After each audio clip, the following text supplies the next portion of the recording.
بس ایک چھوٹی سی بات جو حالیہ زمانے کے ساتھ منسوب ہے.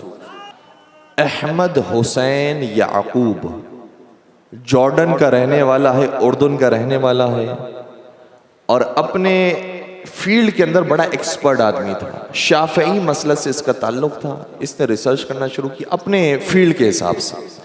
اپنے فیلڈ کو پڑھتا رہا، پڑھتے پڑھتے اس کا دل تاریخ اسلام کو پڑھنے کی طرف مائل ہوا. تاریخ اسلام پہ پڑھنا شروع کی. تاریخ اسلام پڑھتے پڑھتے اس کو جب تھیسس لکھنے کا وقت آیا تو تھیسس کی تحقیق کرنے کے لیے لبنان گیا. اور لبنان میں جب بیروت میں پہنچا تو وہاں پر موجود ایک کتاب کی ٹائٹل پر صرف نظر پڑی، جس کا ٹائٹل یہ تھا ابناء اور رسول فی کربلا، اولاد رسول کربلا میں. پہلی مرتبہ اس کی نظر پڑی تھی کہ رسول کی آل کربلا میں کیا کر رہی تھی. اسے ہونا چاہیے تو مدینہ میں ہونا چاہیے یا مکہ میں ہونا چاہیے، کربلا میں کیوں؟ اور جب کتاب کھول کر پڑھی تو بس اس کے دل کی کتاب کھل گئی. اور وہاں سے آغاز ہوا تحقیق کا. تحقیق کرتے کرتے اس مقام پر پہنچا کہ پھر اس کی زبان سے جاری ہوا اشہد ان لا الہ الا اللہ واشہد ان محمد رسول اللہ واشہد ان علی ولی اللہ. وہاں تک کا اس نے سفر اختیار کیا. کہاں سے انسان چلتا ہے، کوئی ایک چیز بھی انسان کو کہاں سے کہاں پہنچا دیتی ہے. اس لیے کہیں پر بھی ہمیں خاموش نہیں رہنا ہے، اپنے قدم کو آگے بڑھانا ہے.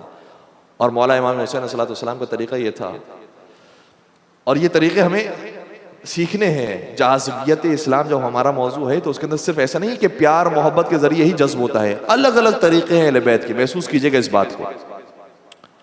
امام حسین نے ہور سے کیا کہا؟ یہ کہا کہ اے ہور تو میرا دوست ہے، تو بڑا اچھا انسان ہے، بڑا شریف انسان ہے، آجا میرے ساتھ آجا.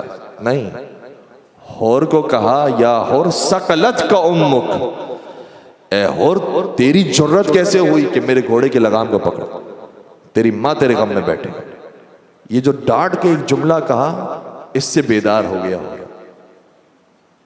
کبھی پیار کی زبان ہوتی ہے، کبھی ڈانٹ کی زبان ہوتی ہے، اس سے بھی انسان بیدار ہوتا ہے کہ اے فرزند رسول آپ نے تو میری ماں کا نام لے لیا، لیکن میں آپ کی ماں کا نام کیسے لوں؟ ٹھیک ہے. دوسری طرف سے کبھی پیار اور محبت کی زبان بھی ہوتی ہے.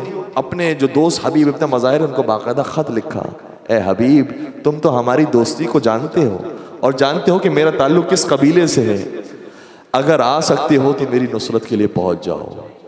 ایسی پیار کی زبان استعمال کی کہ حبیب چلتے چلتے کوفہ سے کربلا آ گئے.